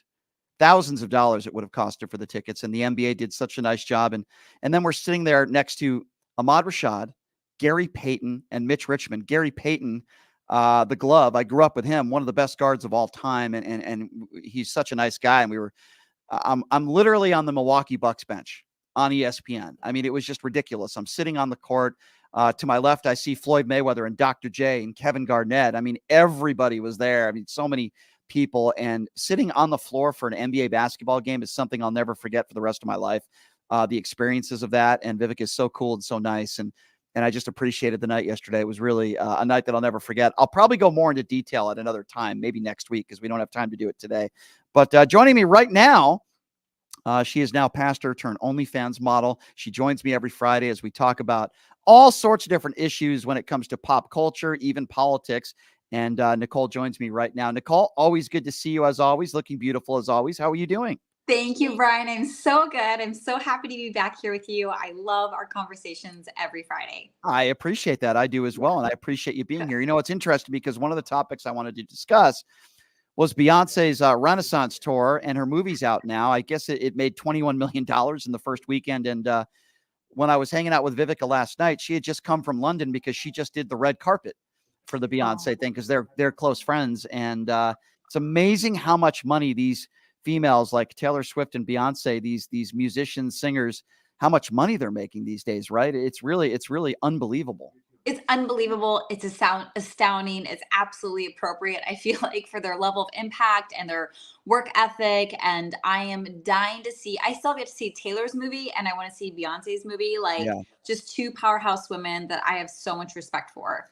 Like, what would you, I'm curious, because like yesterday, and maybe I'll get into this with you a little bit, but yesterday I met some very prominent A-list celebrity type people, and I don't gawk over it anymore. I just talk to them. I just go up to them and talk to them. And Vivica said to me, wow, I can't believe you'll just talk to anybody. I like that about you. Just talk to anybody. Like, I never used to be like that, though. I used to freeze a little bit. Like, is there anybody that you've met in your life where you kind of froze a little bit and you didn't know what to say? I'm the exact way like you, Brian. Like, I feel like I'm really good at seeing the human in all people and feeling, I mean, I get a little nervous, of course, but feeling pretty comfortable and confident. And I know for me, because I have a lot of people who like fanboy or fangirl over me, which is totally fine and I love it. But there's something really refreshing when someone comes up to me and just treats me like another person. Yeah. And there's an ease there where you can like just chat. You don't have to like, the spotlight's not on you to perform or behave a certain way. There's something really disarming about that energy. And I feel it from you. And I love that she also feels it from you. Yeah. It's interesting because being in radio obviously is a big reason and a big part of how I know some people. But I think when I talk to when people ask me, how do you know this person? How do you know that person? How are they your friend? I just say, I just treat them like everybody else. Right. I don't really ask them about their career. I don't ask them about things that the average fan would ask them. I just talk to them about other things and like politics. Right. And they seem to appreciate that. I mean, I went up to Shaquille O'Neal yesterday because we have a mutual friend. And so we talked about the mutual friend that we had for a few minutes, and he introduced me to his son. I talked to Mark Davis, the owner of the Raiders team, yesterday, and we talked and it helped that when I'm hanging out with Vivica Fox, that actually does help the conversation a little bit. But there were so many people I ran into yesterday that I talked to. Some people I've met before, some people I haven't. Floyd Mayweather remembered me. We talked for a minute or two. We've had some interesting interviews, conversations, but there were so many former basketball players, right, that were there. And it's interesting because at one point I introduced my friend Paul McKeskey, who played in the NBA for 12 years, to teammates that he hasn't talked to in decades that I actually have met before. And I got them a talking yesterday, and that was actually really cool. And one of my favorite basketball players of all time is Gary Payton. And we were sitting next to him for the entire first game, and he gave me his number. So I was like, oh my God, he's going to come on the show. And it was just like, it's weird, right? Because if you asked me growing up as a kid, like when I was like 12 or 13, that someday you'd be sitting next to this person and you'd be watching an NBA game on the court, I would not have believed it. But now it's like, it's almost bad, Nicole, because now I'm going to be disappointed if I'm not sitting on the court for an NBA basketball game. So it's going to be like disappointing, Yes, your standards have been raised. And here's the cool thing. So this is a testament to your energy, that people feel safe with you, to connect with you, laugh with you, give you their phone number. Like, that's a huge testament to you. It also just shows how much more accessible people are than we think. They feel like they're 5 million light years away from us. We're 5 million degrees separated, but we're often just one connection away. And I love that what Vivica Fox and you kind of represent is like one person knowing the one right person can be a game changer. And because you're with her, she just by that vouches for you. Like if I have a girlfriend bring a friend with them to a gathering, I typically trust that the person they bring is a good person. And I'm going to be more open talking to them in that state than a random person just coming up to me in the middle of nowhere. So that's great on you for having the energy of that, and great on Vivica Fox for having the energy of like, if someone's with me, I'm basically vouching for them. I agree. And I witnessed some things yesterday that were pretty special to me. Example. So we're me and Vivica were, and everybody recognizes her. Like literally everybody knows who she is. She's been in so many big movies. So we're walking like in the back end of T-Mobile Arena where the celebrities go and stuff. And there's some workers back there. There's some chefs back there. And they're just looking at her and they want to take a picture with her, but they're afraid that if they ask, so what does Vivica do? Hey, let's take a selfie. Give me your camera. Let's take a selfie. And this one woman who's a chef there, she just lost her, she was so excited. So they take the selfie and she was like jumping up and down and it like made her year. And I looked at Vivica and I said, it's so nice of you to do that. Like, do you realize what you're doing? And she's like, I always do that with people. I always take a few moments and do that. And there's a lot of people that don't do that. And she's so good with people. And I think of the people that they have good friends around them, good support system, extremely successful people.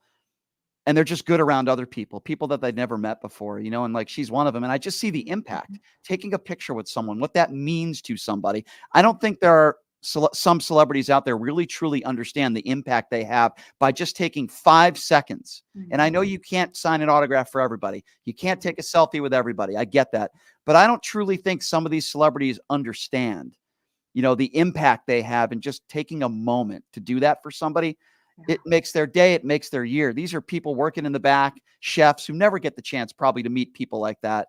And I just thought that was so heartwarming to me and so cool to see her do that, I love that because you're right. Because I think, when you're a fan of someone, if they take the time to talk to you, take a photo with you, sign something for you, you will cherish that moment for the rest of your life. Sure. But when you are the celebrity, they're just one of many. So it's easy to kind of forget like the impact of the one-on-one because there's just a constant barrage of people wanting your attention.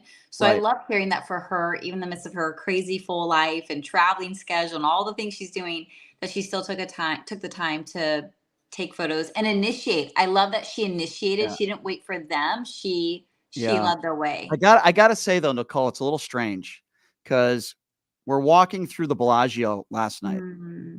And it's probably, I don't know, 10, 11 o'clock. We were walking around there. And if people don't say, oh my God, are you a celebrity? And this happened like 20 times yesterday. Oh my God, are you Vivica? They all stare at her and they give her these double takes. I mean, it was like, and I'm like, does this happen to you every day? And she's like, yeah. I'm like, that's like, it was just so bizarre. It was just like, I've never seen anything like it.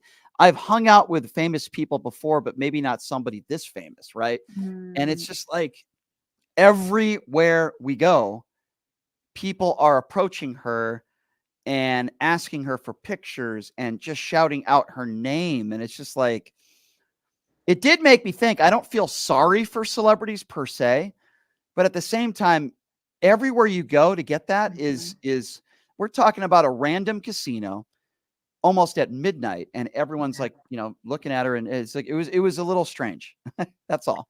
I love it. This is preparation for when you're a big A-list celebrity. Yeah, that's going to happen. You're being prepared for it. I love it. Brian's Nobody like, wants to take I'm a used picture to with this, me. guys. I've been handling this for decades. All right. I've got There's been a couple times in my life where that happened, and I'm just some idiot AM, FM talk show host. But I'll give you one quick story, Nicole. One quick one. Give it to I me. hope I don't get this guy in trouble. I was at the DMV. I'm not going to say which DMV. I think I needed to, I don't remember why I was there. It was either to redo my license. I don't even know. And I'm bitching and complaining. I'm a professional at that because the line was so long, right? This was like years ago before you can just make an appointment. And there's maybe like 40 people in line, and I'm pissed off, and I'm laughing and joking and complaining to this person. And then this guy who works there comes up to me. He's like, hey, I recognize your voice. I think I listen to your radio show. Are you Brian? I said, that's me. Come with me, he says. And he lets me cut in front of the line. And I didn't say no, by the way. And he gave me like the preferential treatment. And I was in and out of there in like 10 minutes. He gave me a discount. And then he's like, I do this for all the celebrities. I do this for Floyd Mayweather and all this. I like your show, blah, blah, blah. A part of me felt a little guilty, I guess we could say. I don't know. Should I feel guilty? No, you should feel, okay, what I tell my clients, I'm like, it should feel appropriate. Because you're a radio personality. There's a lot of people who listen to you and who watch you and who know you. And again, I'm a big fan of preferential treatment. So if someone's willing to offer it and you feel okay with it, soak it in. But it is amazing. I agree with you. I actually find with my clients, guilt is a very common reaction. It's a very common response to being treated special because why me? What about the other people? So I love that about you, Brian, because to me it shows like you still have this tenderness and this awareness of and sensitivity towards others. And I love that you still said yes to it. Yeah, I did. I did. I'm not Floyd Mayweather. I don't have his money nor 1% of his fame, but it is amazing though. I met Giannis's brother. I guess is in the and Giannis, if you don't know who he is, he's one of the best NBA players in the game, and his brother also is on the Milwaukee Bucks. And I guess Vivica knew him because I guess he's kind of in show business too. And I just couldn't believe his kindness and how nice he was. It's nice when you meet some of these people and you see how personable they are. Mark Davis, the owner of the Raiders, is one of those people. He's just a super nice man. Like I've criticized him as an owner, but not as a human being. I just think he's a really, really nice guy.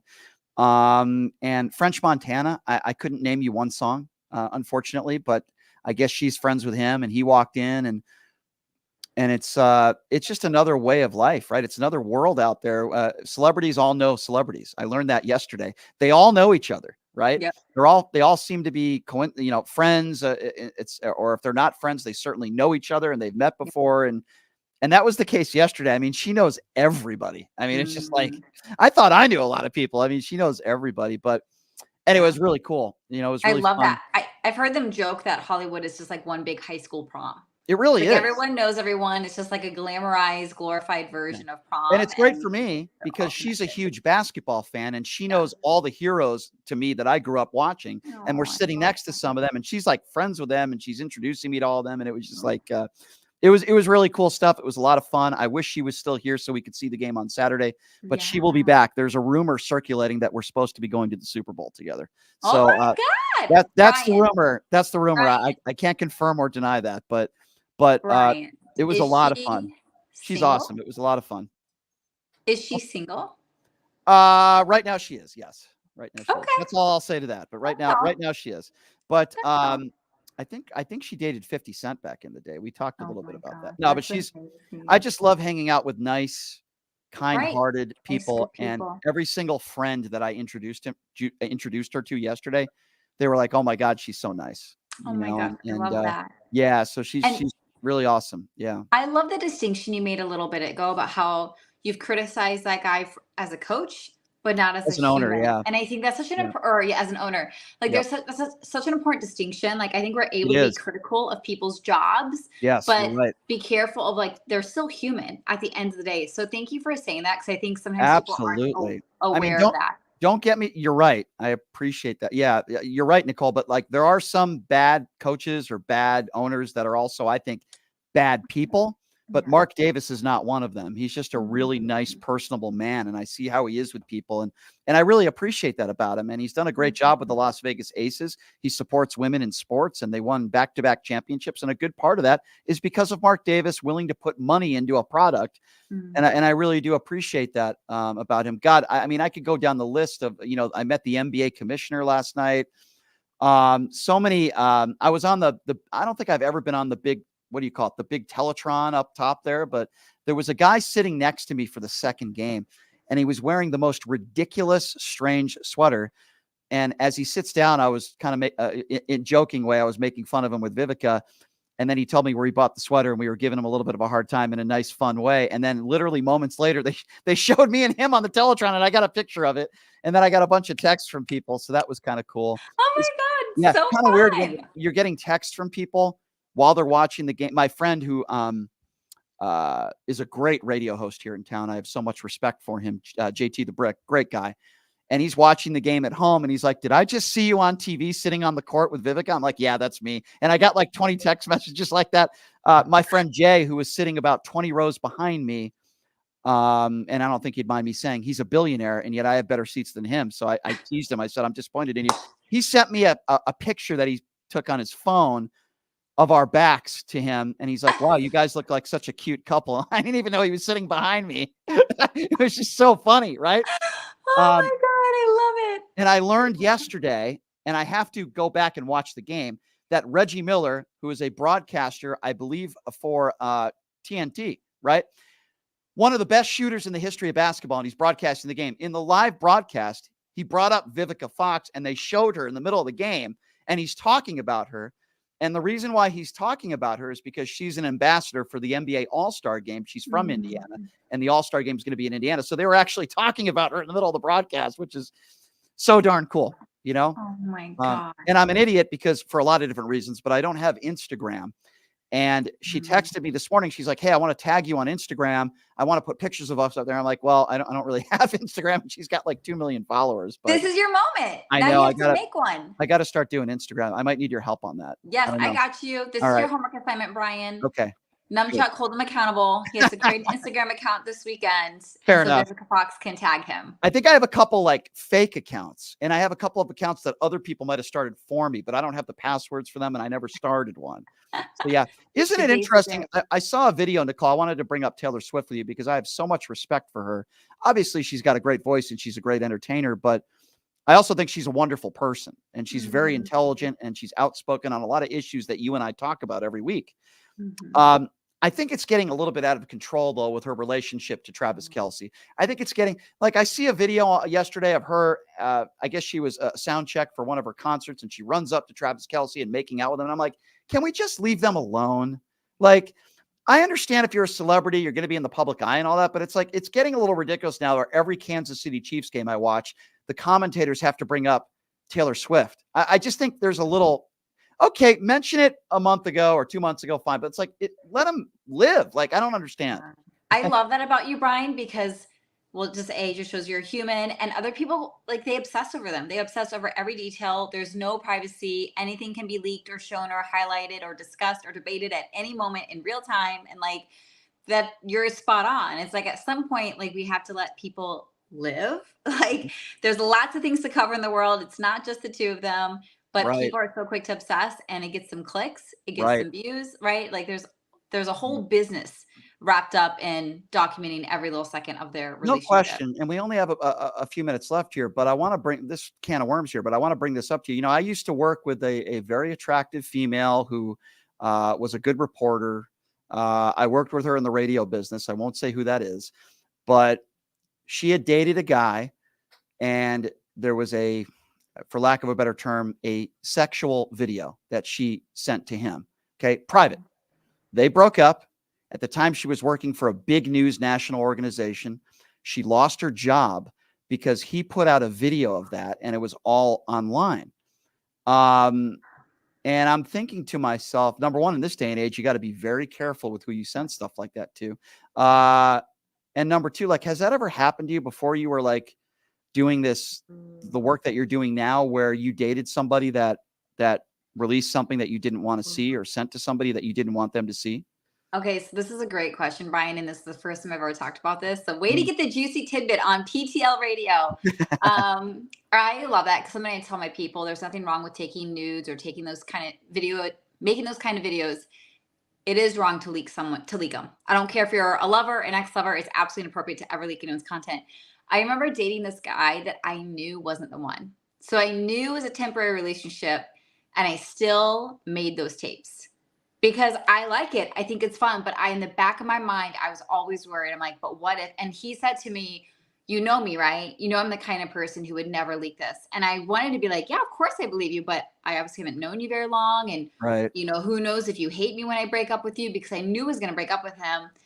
And to this day, as far as I know, he has not leaked that content. Well, and it's been a few years. So, but if he does, and I made this piece being an OnlyFans content creator, I made the piece that if anyone tries to leak my content, quote unquote, my response is, well, I leaked it first.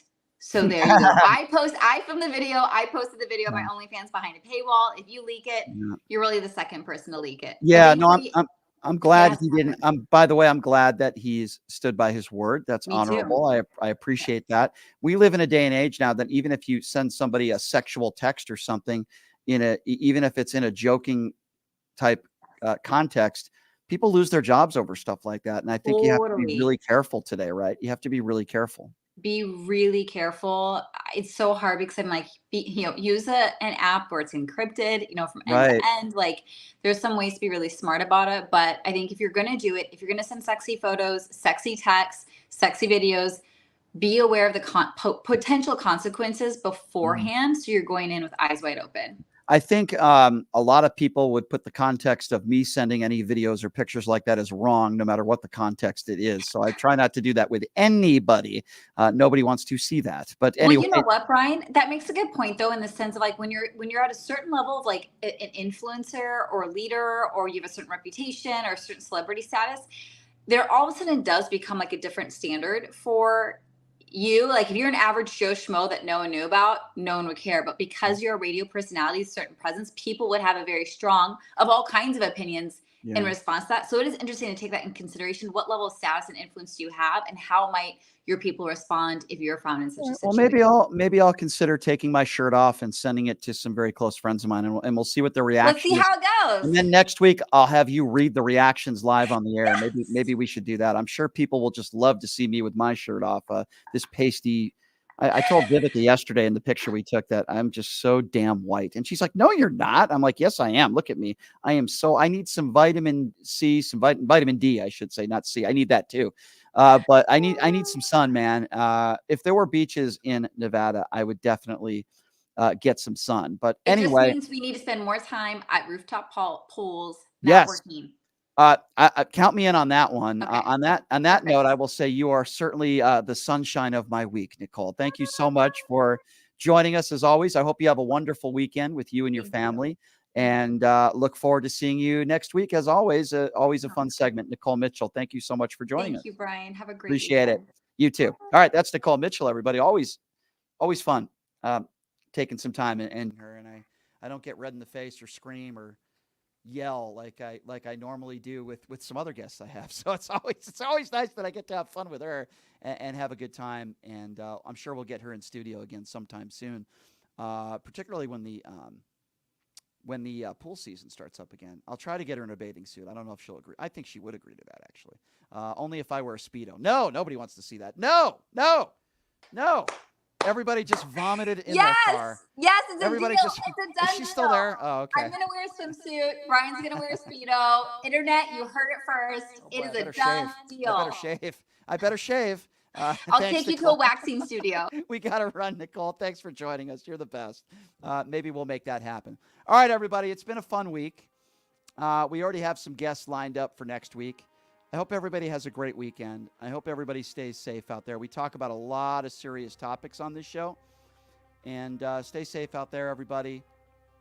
We got the holidays coming up around the corner. Again, my thoughts to all the victims, families, friends of those who lost their lives on the UNLV campus on Wednesday. And hopefully on Monday we'll talk and get to some other important topics of the day. But on Monday, we're going to have a UNLV student joining us in studio who had to barricade herself in a classroom. I want to hear her story. I want people to know it's not just those who lost their lives, but everybody was affected by what took place last week, or this week, I should say, on the UNLV campus. So we'll continue to cover that. Chris Wynn will be joining us in studio on Monday as well. We'll have all the information you need about Lakers, Indiana Pacers. The finals is tomorrow. I can't wait for it. It's going to be a lot of fun. And thank you to the Mooch, Anthony Scaramucci, who's also a class act, really smart guy. I always love it when he joins us. All right, folks, we're going to take a little 2-day hiatus. We'll see you on Monday. Have a great day, everybody.